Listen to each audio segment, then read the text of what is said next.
اخلاقیات کا ایک خاص رخ آپ کو دکھانا چاہتا ہوں، یا اخلاقیات کا ایک خاص نمونہ، اور وہ عفو اور درگزر ہے۔ عفو اور درگزر ہے۔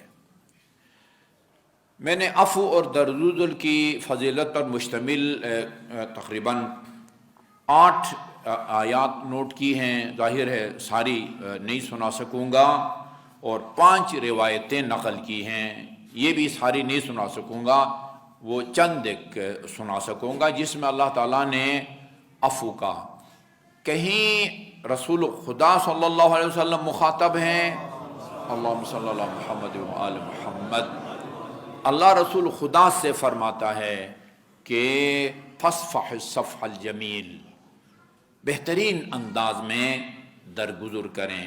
کہیں سب لوگ مخاطب ہیں، اور کہیں رسول اکرم صلی اللہ علیہ وآلہ وسلم مخاطب ہیں۔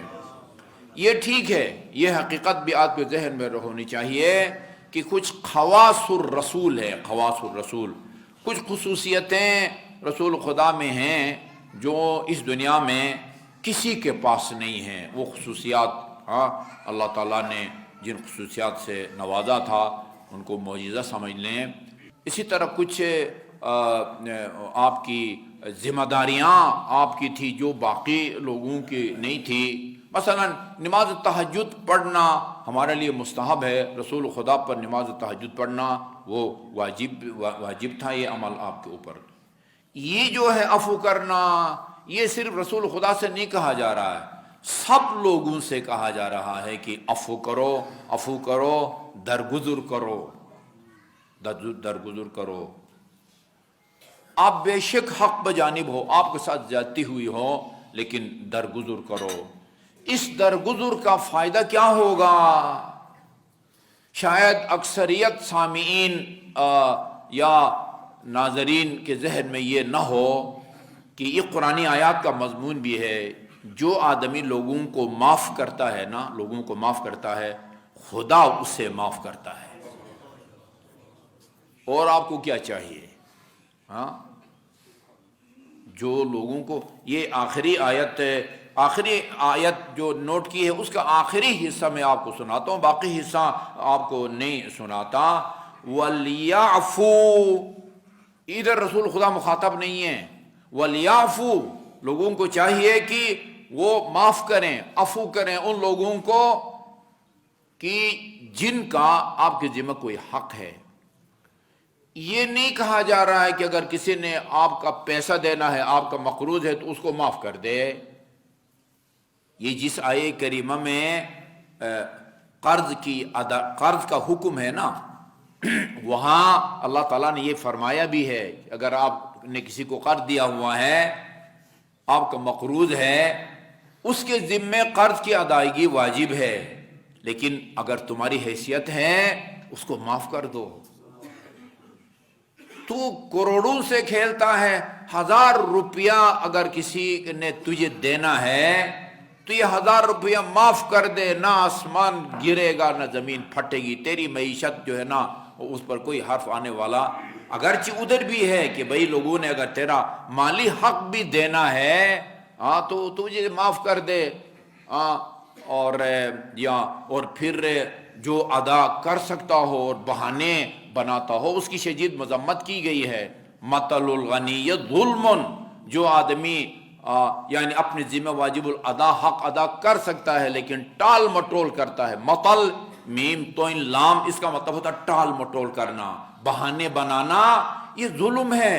ہاں آپ نے قرض لیا ہوا ہے لیکن ابھی ادائیگی کی پوزیشن میں نہیں ہے، تو خدا نے قرآن میں فرمایا ہے فَإِن كَانَ ذُو عُسْرَةٍ فَنَظِرَةٌ إِلَىٰ مَيْسَرَةٍ، آپ کا اگر مقروض جو ہے نا وہ ابھی تنگ دست ہے، ادائیگی کی پوزیشن میں نہیں ہے، اسے مجبور نہ کرو کہ بھئی گھر بیچو، فٹ پاتھ پر زندگی گزارو اور میرا قرض ادا کرو، نہیں، فَنَظِرَةٌ إِلَىٰ مَيْسَرَةٍ، خدا اس وقت تک اس کو مہلت دیتا ہے جب تک وہ آسودہ حال ہو کے آرام سے آپ کے قرض کی ادائیگی کا وہ کے قابل نہ بنے۔ لیکن یہاں بھی ہے مقروض کو معاف کر دینے سے اگر آپ کی معیشت زندگی متاثر نہیں ہوتی تو اس کو معاف کرو، اس کا بھی ذکر ہے، اور کتنے حقوق ہیں ایسے، بھائی زیادتی ہو گئی، غیبت کی ہے، گالی دی ہے، بد اخلاقی سے پیش آیا ہے، پتہ نہیں کیا کیا حقوق ایک دوسرے کے ذمے ہوتے ہیں۔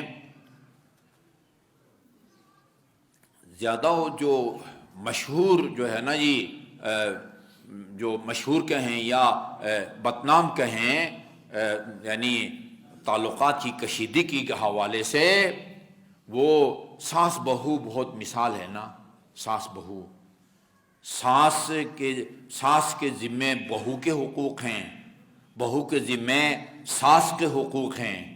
اچھا، میاں بیوی کو تو نہیں بھول سکتے نا، میاں کے بیوی کے ذمہ حقوق ہیں، بیوی کے میاں کے ذمہ حقوق ہیں، یہ ہمارے ایک دوسرے کے اوپر حقوق ہیں۔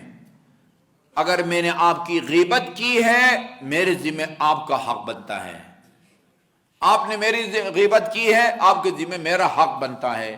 ایک طولانی فہرست بنتی ہے حقوق کی، جو بعض اوقات ہمارے اوپر لوگوں کے واجب الادا ہوتے ہیں، ہاں، ان کو معاف کرنے کے لیے کہا گیا ہے۔ فرمایا وَلْيَعْفُوا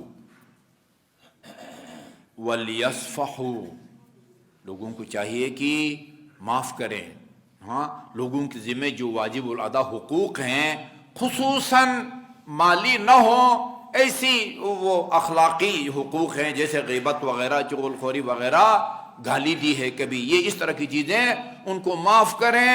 اور وَلْيَصْفَحُوا، درگزر کرنا، چشم پوشی کرنا، معاف کریں ایک دوسرے کو، چشم پوشی کریں۔ اس سے آگے عجیب جملہ ہے، دیکھیں، شاید پہلی دفعہ بہت سا نے سنا ہو، اَلَا تُحِبُّونَ أَن يَغْفِرَ اللَّهُ لَكُمْ، تم نہیں چاہتے کہ خدا تمہیں بخشے؟ اس کا کیا مطلب ہوا؟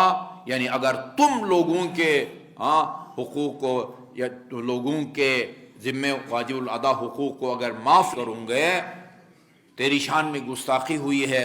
یہ چیز اولاد اور والدین کے بارے میں بھی ہے، ہاں، اولاد اور والدین کے بارے میں بھی ہے۔ اولاد کے ذمہ والدین کے حقوق ہوتے ہیں، والدین کے ذمہ اولاد کے حقوق ہوتے ہیں۔ یہ رسالہ حقوق امام زین العابدین علیہ السلام 50 حقوق کو بیان کیا ہے، 50 حقوق کو۔ ہمسائے کے اوپر ہے، استاد کے شاگرد کے اوپر ہے، شاگرد کے استاد کے اوپر ہے، امام کے رعیت کے اوپر ہے، میاں بیوی، 50 حقوق میں بندہ وہ گھرا ہوا ہوتا ہے۔ ان کو معاف کرو۔ الا تحبون ان یغفر اللہ لکم، یعنی اس کا مطلب یہ ہوا کہ اگر تم لوگوں کو معاف کرو گے تو خدا بھی تمہیں معاف کرے گا، اور اگر تم لوگوں کو معاف نہیں کرو گے تو پھر خدا بھی تمہیں معاف نہیں کرے گا۔ عین الفاظ تو نہیں ہیں، لیکن نتیجہ میں آپ کو سنانے لگا ہوں اپنے الفاظ میں، ہاں، جو لوگوں کے لغزشوں اور ان کی غلطیوں سے ذرہ برابر ان کو درگزر کرنے کے لیے تیار نہیں ہے، وہ جب خدا سے معافی کی درخواست کرتا ہے تو خدا آگے سے کہتا ہے کہ بھئی تمہیں حیا نہیں آتی کہ تم لوگوں کو معاف نہیں کرتے اور مجھ سے معافی کی توقع رکھتے ہو؟ الا تحبون ان یغفر اللہ لکم واللہ غفور الرحیم، یعنی خدا کی مغفرت اور اس کی رحمت تب تمہارے شامل حال ہوگی کہ تم بھی اپنے دل میں رافت اور رحمت پیدا کرو اور لوگوں کو معاف کرو، لوگوں کو معاف کرو۔ اچھا جی، اسی طرح ایک اور آیت آپ کو سنا دیتا ہوں، یہ اولاد کے حوالے سے ہے۔ یا ایھا الذین آمنوا ان من ازواجکم و اولادکم عدو لکم، تمہاری بعض ازواج شوہروں کے لیے بھی استعمال ہوا ہے، بیویوں کے لیے بھی استعمال ہوا ہے، غالباً یہاں بیویاں مراد ہیں۔ ان من ازواجکم و اولادکم، یہ من بعض کا مطلب سمجھاتا ہے، یعنی تم میں سے بعض کی بیویاں یا اولاد وہ تمہارے لیے تمہارے سامنے وہ دشمن کا کردار ادا کرتی ہیں، فاعذروہم، ان کی عذر کو قبول کرو۔ شدید مذمت کی گئی ہے، معذرت کے باوجود کسی کے عذر کو قبول نہ کرنے کی شدید مذمت کی گئی ہے، بہت مذمت کی گئی ہے۔ فاعذروہم، ان کے عذر کو قبول کرو، وَإِن تَعْفُوا وَتَصْفَحُوا، اگر تم انہیں معاف کرو، وَتَغْفِرُوا، اور بخشو، فَإِنَّ اللَّهَ غَفُورٌ رَحِيمٌ، اللہ تعالیٰ کی رحمت اور مغفرت تمہارے شامل حال ہوگی۔ 2 منٹ کے لیے تھوڑا سا رک کے تھوڑا سا تجزیہ کریں اپنے وجدان کی عدالت میں۔ ظلم ہوتا ہے، چاہے بندہ دوسروں کے اوپر کرے یا اپنے اوپر کرے۔ اپنے اوپر ظلم، اللہ تعالیٰ کی نافرمانی اپنے اوپر ظلم ہے۔ بڑا گناہ کرے، یہ اپنے اوپر گویا ہم نے بڑا وہ ظلم کیا ہے۔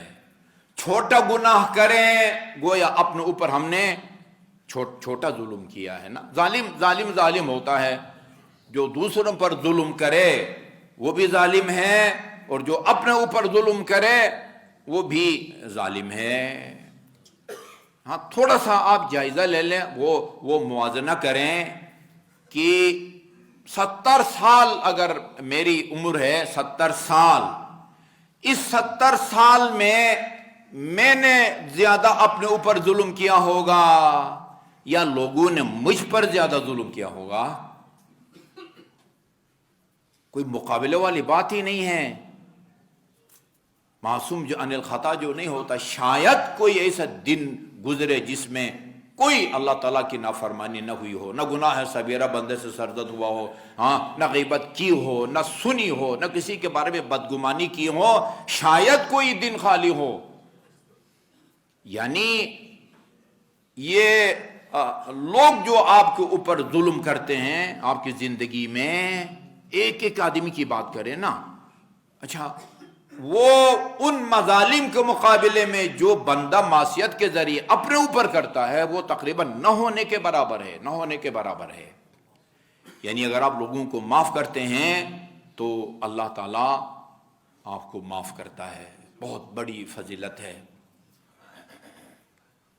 میں نے غالباً امام زین العابدین کی ولادت اللہم صلی اللہ علی محمد یا شہادت کی مناسبت سے یہ روایت نقل کی تھی۔ رمضان المبارک میں آپ اپنے غلاموں اور کنیزوں کی خطاؤں کو، ان کی غلطیوں کو نوٹ کرتے تھے، پوری ایک فہرست بناتے تھے۔ فلان غلام نے یہ کوتاہی کی، اور اس نے کیا کرنا تھا؟ کوتاہی کی۔ ائمہ معصومین کے حسن خلق اور ان کی وسعت ظرف سے استفادہ کر کے وہ نافرمانی کرتے، سستی کرتے تھے، اور جب پوچھتے تھے کہ ایسا کیوں ہوا، کہتے تھے اس لیے کیا کہ مجھے یقین ہے آپ مجھے معاف کر دیں گے۔ ان کی حسن خلق اور وسعت ظرف سے آپ مجھے کہنے دیں غلط فائدہ اٹھاتے تھے۔ امام علیہ السلام وہ پوری ڈائری بناتے تھے رمضان المبارک میں، رمضان سے پہلی سے لے کر آخر تک، فلان نے یہ نافرمانی کی، فلان نے یہ فرمانی کی، فلان نے یہ فرمانی کی، اس کنیز نے یہ نافرمانی کی، اس غلام نے یہ نافرمانی کی، اور عید کے دن سب کو جمع کرتے تھے۔ دیکھو تم سے یہ غلطی ہوئی ہے، تم سے یہ غلطی ہوئی ہے، تم سے یہ غلطی ہوئی ہے، میں تم سب کی غلطیوں کو معاف کرتا ہوں۔ تم خدا سے یہ دعا کرو، خدایا جس طرح علی ابن الحسین نے ہمارے غلطیوں کو معاف کیا ہے، تو بھی علی ابن الحسین کی مغفرت فرما۔ تم یہ دعا کرواتے تھے، یہ دعا کرتے تھے اپنے غلاموں سے اور کنیزوں سے۔ عفو کریں گے تو خدا عفو کرے گا۔ یہ اخلاقی قدروں کو نہ سمجھنے کا نتیجہ ہے۔ بعض اوقات کسی نے گالی دی ہے، کسی نے گستاخی کی ہے، غیبت کی ہے، اس کو معاف کرنے کو بغیرتی کا نام دیا جاتا ہے۔ یہ زمانہ ہے رسول خدا کا ہے نا، ایک زمانہ آئے گا کہ پسندیدہ چیز ناپسندیدہ سمجھی جائے گی، ناپسندیدہ چیز پسندیدہ سمجھی جائے گی۔ یہ کوئی آپ سے زیادتی کرے اس کو معاف کرنا، حتی تک قاتل کو، یہ بہت دفعہ میں سنا چکا ہوں، یہ ایک مولانا قتل ہو گئے تھے یہاں GFF11 میں مولانا مصطفیٰ عمران، وہ گواہی بھی دی، کسی نے عینی گواہ بن کے، عدالت نے ان کو سزائے موت سنائی، عدالت نے ان کو سزائے موت سنائی۔ ہمارے ایک ٹرسٹی ہیں، میں بھی وہ بھی ان کی اہلیہ کے پاس ان کے گھر گئے، وہاں جا کے ہم نے ان کو یہ حدیث سنائی۔ رسول خدا نے فرمایا ہے اگر کوئی کسی کے باپ کو قتل کر دے تو بیٹے کو قصاص کے طور پر باپ کے قاتل کو قتل کرنے کا حق پہنچتا ہے، لیکن اگر اس کو معاف کر دے تو اس نے مجھ پر یعنی رسول خدا پر احسان کیا ہے۔ سزا سنائی گئی تھی، ان لوگوں نے معاف کر دیا اس کو۔ ہاں، وہ جو جس کو سنائی گئی تھی اس کا نام لینے کی ضرورت نہیں ہے۔ یہ اصل فتح ہے، کسی کو معاف نہ کر کے اور انتقام پر اصرار کرنا، یہ کوئی فتح نہیں ہے، خیبر فتح نہیں کیا ہے، یہ اصل میں غیرت نہیں ہے۔ جو غیرت ہے ہاں اس کی طرف متوجہ نہیں ہے۔ کون سی بے غیرتی، کیا غیرتی ہے؟ یہ روایات کا مضمون ہے کہ بھئی وہ آپ کی گھر کی خواتین، بیوی، بیٹی، ہاں بہن، سربراہنا وہ مجمع عام میں نامحرموں کے سامنے جاتی ہے، اگر آپ خاموشی اختیاری کرتے ہیں تو یہ غیرت کے منافی ہے۔ اس کی طرف متوجہ نہیں ہے۔ کسی کو معاف کرنا، یہ اس کو کہتے ہیں یہ بغیرتی ہے۔ بغیرتی کا حکم دے رہا ہے اللہ، ائمہ معصومین بغیرتی کا حکم دے رہے ہیں۔ وہ ایک دو روایت بھی عرض کر دو، ان اللہ عفو یحب العفو، اللہ تعالیٰ خود بڑا عفو کرنے والا ہے، اور دوسرے بھی جب کسی کو معاف کرتے ہیں اللہ کو یہ معاف کرنے کا عمل وہ پسندیدہ ہے۔ علیکم بالعفو، عفو کا حکم دیا جا رہا ہے۔ علیکم کا مطلب ہوتا ہے اس چیز کو اپنے اوپر لازمی قرار دو۔ علیکم بالعفو، اگر کسی نے تمہارے ساتھ کوئی زیادتی کی ہے تو یہ عفو کرو۔ ان العفو لا یزید العبد الا عزا، عفو کے نتیجے میں انسان کی عزت میں اضافہ ہوتا ہے۔ لا یزید العبد الا عزا فتعافوا، ہاں ایک دوسرے کو معاف کرو، نتیجے کیا نکلے گا؟ یغفرکم اللہ، اس کے نتیجے میں خدا تمہارے گناہوں کو معاف کر دے گا۔ یہ اصل فتح یہ ہے، اصل فتح یہ جو جہاد اکبر ہے نا، یہی ہوتا ہے نا۔ وہ نفس امارہ ہے، وہ جو ہے نا، وہ ہر شخص کے اندر اللہ تعالیٰ نے وہ قوہ غضبیہ، غضب کو رکھا ہوا ہے، وہ جو ہے نا وہ جوش میں آتا ہے، اس کو دبانا وہ جہاد اکبر ہے، اور میدان کارزار میں رسول کی حکم سے جا کے لڑنا یا شہید ہونا وہ جہاد اصغر ہے۔ یہ اخلاقی پہلو ہے۔ اچھا عجیب ہے یہ جملہ بھی، من کثر عفوہ مد فی عمرہ۔ گزشتہ جمعے میں نے عرض کیا تھا وہ چند ایک 3 اعمال ہیں، جو یہ 3 اعمال انجام دے اس کی عمر بھی لمبی ہوتی ہے، اور اللہ تعالیٰ اس کو اس کے مال دولت میں، رزق حلال میں وسعت بھی عطا فرماتا ہے۔ وہ طول سجدہ، طول رکوع، دسترخوان پر دیر تک بیٹھنا نیکی۔ یہاں فرمایا من کثر عفوہ، جو زیادہ سے زیادہ لوگوں کو معاف کرے گا، ان کی غلطیوں سے درگزر کرے گا، مد فی عمرہ، جی اللہ تعالیٰ اس کی عمر کو لمبی کر دیتا ہے۔ اور میں یہ طول عمر کے باب میں میزان الحکمت میں پڑھ رہا تھا، وہ اعمال جس کے نتیجے میں اللہ تعالیٰ انسان کی عمر کو طولانی کر دیتا ہے، وہ نواسۂ پیغمبر امام حسین علیہ السلام کی زیارت بھی ہے۔ زیارت امام حسین بھی ان اعمال میں سے ہے جس کے نتیجے میں خدا لمبی عمر دیتا ہے اور رزق حلال میں بھی اضافہ کرتا ہے۔ جس طرح حج کے بارے میں ہے، بھئی لاکھوں خرچ ہوتا ہے حج کے نتیجے میں، لیکن معصوم کا کنفرم فرمان ہے کہ حج اور عمرہ انسان کے سے فقر، غربت اور ناداری کو وہ دور کر دیتا ہے۔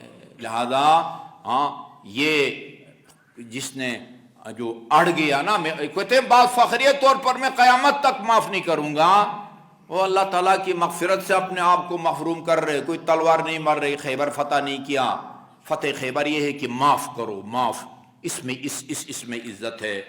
یا اور آخری روایت سنا دوں، تجاوزوا عن عثرات الخاطئین، عثرات لغزشوں کو کہتے ہیں، خطا کاروں کی لغزشوں سے درگزر کرو، خطا کاروں کی لغزشوں سے درگزر کرو، یقیکم بذالک سوء الاقدار، اللہ تعالیٰ ہاں وہ برے فیصلے تمہارے حق میں ہیں نا، جو برے فیصلے ہیں یا برے مقدرات ہیں، ان سے اللہ تعالیٰ تمہیں بچائے گا اگر لوگوں کی غلطیوں سے اور ان کے لغزشوں سے تم درگزر کرو گے۔ مجھے امید ہے اس اخلاقی پہلو کو کی طرف متوجہ ہوئے ہوں گے۔ اللہ تعالیٰ ہم سب کو اس سے اخلاقی خوبی کو اپنی زندگی میں اپنانے کی توفیق عطا فرمائے۔